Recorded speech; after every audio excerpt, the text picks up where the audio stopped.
बिस्मिल्लाहिर्रहमानिर्रहीम, अस्सलाम वालेकुम। जब से ये हुकूमत आई 1.5 माह हो गए, इनकी भरपूर कोशिश रही, फोकस रहा, मकसद रहा कि किसी तरह से इमरान खान को नीचा दिखाया जा सके, किसी तरह से इमरान खान का कोई स्कैंडल बनाया जा सके। पहले दिन से ही काम शुरू हो गया था। इतना ज़्यादा नफरत और गुस्से में भरे हुए थे कि इमरान खान को नहीं छोड़ना, नहीं बख्शना। अब उसमें कई टास्क थे, जिनमें एक तो ये था कि जी इमरान खान की हुकूमत पाकिस्तान की तारीख़ की बदतरीन हुकूमत थी, बदतरीन महंगाई थी, वहाँ पर बहुत बुरे हालात थे, अब हम पुराना पाकिस्तान वापस लेकर आ रहे हैं, ये इन्होंने नारा लगाया और उसमें इन्होंने चीज़ें निकालने की कोशिश की। लेकिन जहाँ पर भी इन्होंने हाथ डालकर कोई इमरान खान के खिलाफ चीज़ निकालने की कोशिश की, उल्टा पता चला कि वो तो बड़ी बेहतरीन कारकर्दगी है। आप इसकी मिसाल ये लीजिए कि हुकूमत ने किया क्या कि जनाब इश्तिहारात की भरमार, नून लीग की कारकर्दगी। अच्छा, अब तो दिखाने के लिए कुछ नहीं था, 2018 से पहले की ग्राफ शुरू कर दिए और उसमें इमरान खान साहब को दिखाया कि जी अब जो आखिरी साल गुजरा इमरान खान साहब का, वो साल भी पूरा नहीं करने दिया, तो उसमें ग्रोथ का क्या टारगेट नजर आया। जनाब पहले इन्होंने 4% का खुद इश्तिहार छाप दिया, बाद में पता चला खुद डिपार्टमेंट्स में बुला के फाइनेंस डिवीजन ने जो रिपोर्ट दी और सब चीजें देखने के बाद 6% ग्रोथ। पाकिस्तान की तारीख में ऐसा कम हुआ है। और देखिए कि कई सालों के बाद ये हुआ कि मुसलसल 2 साल 5% से ज्यादा ग्रोथ, ये इनको मानना पड़ा। अब और ज्यादा इंकशाफात हो रहे हैं। मुझे तो लगता है कि ये अब डिपार्टमेंट से कहेंगे हमें रिपोर्ट्स ही नहीं चाहिए। अब ये नीचा दिखाना चाहते थे, कई चीज़ों की रिपोर्ट्स इन्होंने मंगवाई। मैं एक एक चीज़ आपको बताऊंगा और ख़ास तौर पर रूस के हवाले से। अब खुद ये क्या कह रहे हैं, पहले कहते थे जी इमरान खान झूठ बोलता है, कोई ऐसी बात ही नहीं हुई, कुछ नहीं हुआ। अब गंदम और तेल के हवाले से CNN पर बैठकर, अमेरिका के चैनल पर बैठकर वज़ीर ख़जाना मिफ्ताह इस्माइल ने क्या क्या इंकशाफ कर दिए हैं, किस तरह से अपनी बदतरीन शिकस्त, अपने बदतरीन झूठ तस्लीम किए हैं, उसकी भी हम बात करेंगे।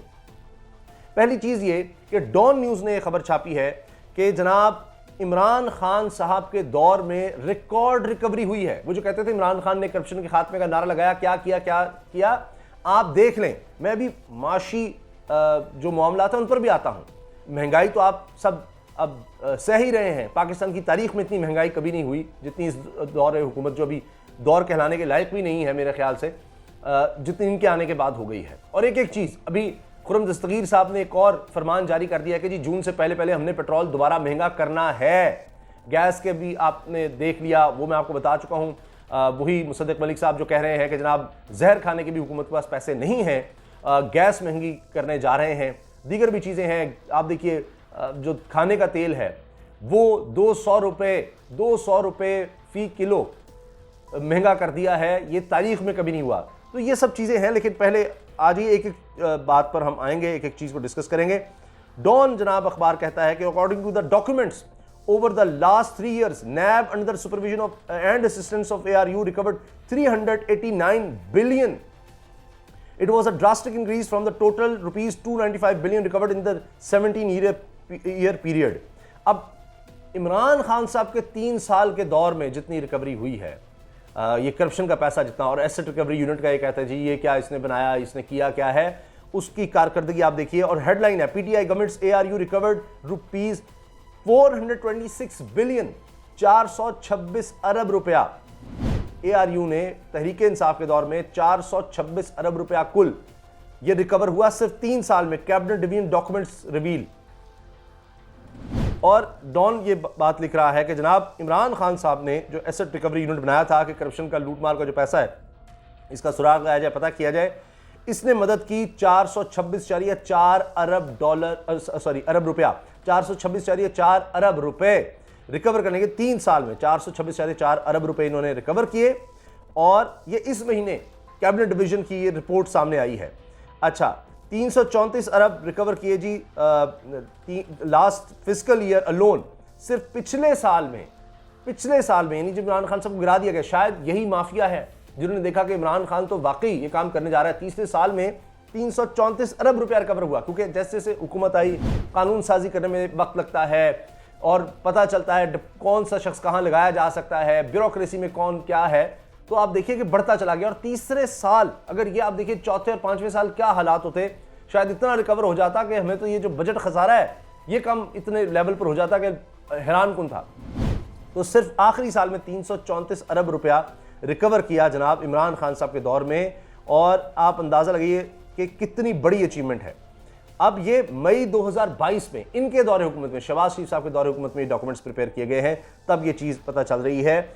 और पिछले 17 साल में इतनी रिकवरी नहीं हुई जितनी इमरान खान साहब ने कर ली अपने 3 साल में। और इस पर आप ये देखिए कि 426 अरब रुपया 3 साल में रिकवर हुआ और 142 अरब रुपया ये सालाना बनता है। 142 मैंने बताया आखिरी साल में ही 300 से ज़्यादा अरब रुपया रिकवर हो गया। पिछले 17 साल में, 17 साल आप सोचिए, इमरान खान से पहले पिछले 17 साल, जिनमें से जनाब 10 साल जाहिर है कि नून लीग और पीपल्स पार्टी की रहे, सिर्फ 300 अरब रिकवर हुए थे जो 18 अरब सालाना बनते हैं। कहां 18 अरब सालाना, कहां 142 अरब सालाना, जमीन आसमान का फर्क है। तो जनाब जब पूछते हैं कि इमरान खान ने क्या कारकर्दगी दिखाई, क्या किया, तो अब ये डॉन की खबर है। मौजूदा हुकूमत के दौर में इन्हीं के इदारे, मौजूदा हुकूमत के अंडर जो इदारे हैं, उनमें जो रिपोर्ट सामने आई है वो मैंने आपके सामने रख दी है। आप इसी से अंदाज़ा लगा लीजिए। चलिए कुछ और चीज़ों को देख लेते हैं। अब आप देखें, मिफ्ता इस्माइल साहब का मैं इंटरव्यू देख रहा था, यानी वो खातून कह रही है कि जैसे वो चाह रही हो कि आप तेल लें रूस से, अब कहते हैं जी इन्होंने खत लिखा था। अब मान रहे हैं कि जी लिखा था इन्होंने, पहले कहते थे झूठ है, रूस से कोई बात नहीं हुई, अब कह रहे हैं नहीं, पिछली हुकूमत, मिफ्ता इस्माइल साहब के अल्फाज है कि पिछली हुकूमत ने लिखा जरूर था रूस को, जी अभी जवाब नहीं आया। जवाब कैसे, आपने को उसको आगे फर्दर परसू किया हो तो फिर ना, और फिर कह रहे हैं गंदम हम लेंगे। और फिर देखिए गुलामी की इंतहा, देखिए गुलामी की इंतहा कि जी अगर सैंक्शंस ना लगी, मतलब ये कि अगर अमेरिका बहादुर ने इजाजत दे दी, अगर सैंक्शंस ना लगी तो फिर हम तेल भी लेंगे। और पहले नहीं बात की, इनकी जरूरत नहीं तेल की बात करने की। मैंने पूरा अगर वो क्लिप देखें आप तो उसमें खाली गंदम का कहते हैं गंदम हम खरीदने जा रहे हैं, तो आगे से कहते हैं अच्छा आप गंदम खरीदने जा रहे हैं तो तेल का क्या होगा, कहते हैं जी वो तेल का सिर्फ खत लिखा गया था, जी खत लिखा गया था, जवाब अभी रूस से नहीं आया। अच्छा उनसे रूस से जवाब नहीं आया, गंदम का जवाब आ गया है। गंदम और तेल सस्ता खरीदने जा रहा था इमरान खान, अब ये उसी तरफ क्या चल रहे हैं। और पहले क्या करते रहे, 1.5 महीना क्या करते रहे, और उसके बाद फिर एंकर पूछ दिया कि लेकिन क्या आप तेल खरीद रहे हैं रूस, आपकी कोई पॉसिबिलिटी नहीं हो सकती तेल से आप रूस लें, सस्ता तेल लें। तो कहते हैं जी वो अगर सैंक्शंस ना हुई तो फिर हम जाएंगे। तो फिर वो सवाल करती है कि जी आपके हमसाया मुल्क तो ले रहे हैं, भारत ले रहा है, मिसाल दी उसने कि भारत तो ले रहा है, तो फिर वो फिर दोबारा जी वो सैंक्शंस ना हुई तो फिर हम देखें। ये है गुलामी, गंदम ले लेंगे तेल नहीं लेंगे कि जनाब कोई नाराज ना हो जाए, ये तो हाल है। तो दोनों सूरतों में इमरान खान सुरखरू। पहली चीज़ ये कि जिस तरह कहते थे ना जी कोई वो है ही नहीं, कोई साजिश नहीं है, कोई खाती नहीं है, नेशनल सिक्योरिटी कमेटी का दोबारा इजलास बुला के देख लिया, साबित हुआ कि खुली मुदाखलत हुई, तसल्ली में पूरी कर ली। पहले कहते जी लेटर ही कोई नहीं है, ये झूठा लेटर लहदा दिया, फिर लेटर है जनाब लेकिन ये लेटर नहीं, ये मुरासला है। अच्छा मुरासला है लेकिन इसमें तो कोई मुदाखलत नहीं, फिर कहते हैं मुदाखलत तो है लेकिन ये कोई साजिश नहीं, इस तरह। अब देखिए दोनों सूरतों में इमरान खान सच्चे कि एक तो रूस से जा रहे थे लेने, अगर गंदम ली जा सकती हो तेल क्यों नहीं लिया जा सकता। फिर उन्होंने कहा जी इंपोर्टेड हुकूमत है, गुलामी करेगी, वो भी इससे साबित होता है दोनों तरह से। और ये अगर इमरान खान के कहने पर यानी उसी चीज़ को परसू करते हैं तो इमरान खान सुरखरू कि वो ठीक कर रहे थे। अगर इमरान खान गलत था तो आप गंदम फिर अब क्यों लेने जा रहे हैं, और तेल ना लेना इसका मतलब है गुलामी है। और अल्लाह करे, मैं तो दुआ करता हूं कि जनाब आप भी हिम्मत करें, इमरान खान अगर कर रहा था तो खरीदें तेल भी, आगे बढ़ें। और उस सूरत में भी इमरान खान साहब ने ये चूंकि पहल की थी, ये रास्ता दिखाया था, तो उस सूरत में इमरान खान बनता है जनाब। अच्छा आप देखिए यूक्रेन पर हमले के बाद भारत ने रूस से 3 करोड़ 40 लाख बैरल तेल रियायती निर्ख पर लिया। 3 करोड़ 40 लाख बैरल तेल, आप सोचिए, ये तो मेरा ख्याल है पाकिस्तान इतना ले ले तो और तो कुछ चाहिए नहीं इतनी बड़ी तादाद में। फिर अमरीकी पाबंदियों का खतरा ना हो तो रूस से रियायती निर्ख पर तेल खरीदने के लिए तैयार हैं वजीर खजाना। वाह वाह वाह, ये है जनाब खुद मुख्तारी, ये है आज़ादी। रूस से तेल की दरामद भारत के मफाद में नहीं, ये बाइडेन ने मोदी को पैगाम भी दिया था लेकिन वो उस दबाव में नहीं आया। लेकिन यहाँ इमरान खान जब दबाव में नहीं आया, एब्सोल्युटली नॉट कह दिया, तो जनाब रजीम ही चेंज हो गई, ये हुआ है। और चूंकि यहाँ से लोग मिल गए थे ना, यहाँ से लोग मिल गए जो इमरान खान साहब कहते हैं मीर जाफर मीर सादिक, यहाँ से मिल गए तो उन्होंने जनाब काम दिखा दिया। अब ये हाल हो गया है। अच्छा चंद चीज़ें और जनाब, मुझे पता है वीडियो थोड़ी लंबी होगी, मैं मुख्तसरन आपसे अर्ज़ कर देता हूँ। सिर्फ जो इमरान खान साहब जिस तरह से आप समझिए कि वो फतह हासिल कर सकें और इनकी बदतरीन शिकस्त हुई है। मैंने आपको ऑयल तेल का बता दिया, खाने पीने के तेल का। फिर 6% तरक्की का इन्होंने खुद माना जनाब हुकूमत ने कि हाँ जी है, इन्हीं के डिपार्टमेंट्स, ये कुछ और दिखाना चाहते नहीं। फिर मरियम औरंगजेब साहबा ने खुद कहा कि जी पेट्रोल बाकी दुनिया से सस्ता ले रहा था इमरान खान, हम बेच रहा था इमरान खान, दे रहा था पाकिस्तान इमरान खान, 30 से 60 रुपये सब्सिडी भी इमरान खान साहब दे रहे थे। ये उन्होंने खुद माना, वरना कहते देखिए महंगाई हो गई, ये कर दिया। अभी कह रहे हैं इंटरनेशनल मार्केट से ज़्यादा सस्ता, वो ममालिक जो खुद तेल बेचते हैं उनसे भी सस्ता तेल इमरान खान के दौर में था, ये खुद कह रहे हैं। बिलावल भुट्टो ने भी तस्लीम कर लिया जी दौरा रूस भी ठीक था, और उन्होंने कहा हाँ जी वो ठीक था, ये उनको मानना पड़ा। मिफ्ता इस्माइल ने कहा जी स्टेट बैंक बेचा नहीं गया बल्कि खुद मुख्तार हुआ है, ये नए वज़ीर ख़ज़ाना का ये इल्ज़ाम इमरान खान पर लगाया था जी स्टेट बैंक बेच दिया, ये हो गया।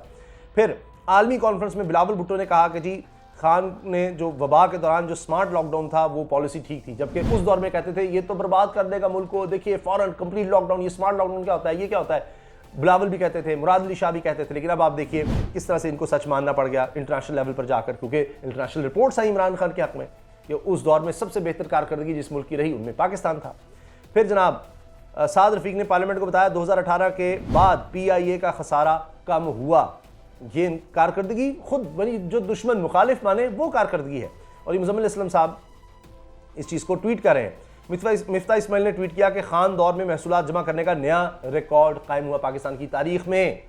जब ये हुकूमत जब इन्होंने हटाई है, रजीम चेंज हुआ है, तो फिर थोड़ा सा नीचे आया है काम, और उसके बावजूद पाकिस्तान की कोई वो एक चल रहा था और उन्होंने उस FBR के चेयरमैन को हटा दिया इन्होंने आकर, और खुद माना अपने, ये चुप तो नहीं सकता ना कि टैक्स कितना कलेक्ट किया है पाकिस्तान ने। तारीख का सबसे ज़्यादा रिकॉर्ड टैक्स का टैक्स किया, तारीख में सबसे ज़्यादा एक्सपोर्ट पाकिस्तान में, तारीख में सबसे ज़्यादा IT के एक्सपोर्ट्स पाकिस्तान में। तो जो इंडिकेटर्स मेन थे वो सारे तो ठीक थे।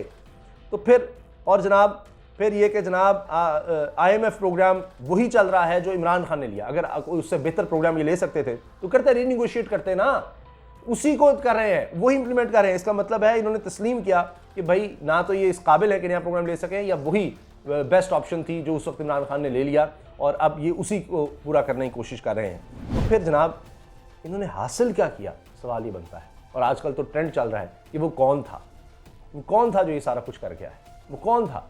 कि इमरान खान साहब तो अब शेख रशीद साहब कहने जी आखिरी दिन तक इमरान खान साहब को ये था कि अदम एतमाद नाकाम होगी, कौन उनको ये इशारे देता रहा कि नाकाम होगी, लेकिन कर कुछ और गया काम। इस बारे में हो सका तो इंशाल्लाह अलग से एक वीडियो बनाएंगे कि ये इमरान खान साहब के साथ आखिरी दिन तक क्या कुछ होता रहा है, आखिरी दिन क्या गेम बनी थी। इस पर इंशाल्लाह कभी हो सका तो बात करेंगे। इजाज़त दीजिए, अल्लाह हाफ़िज़।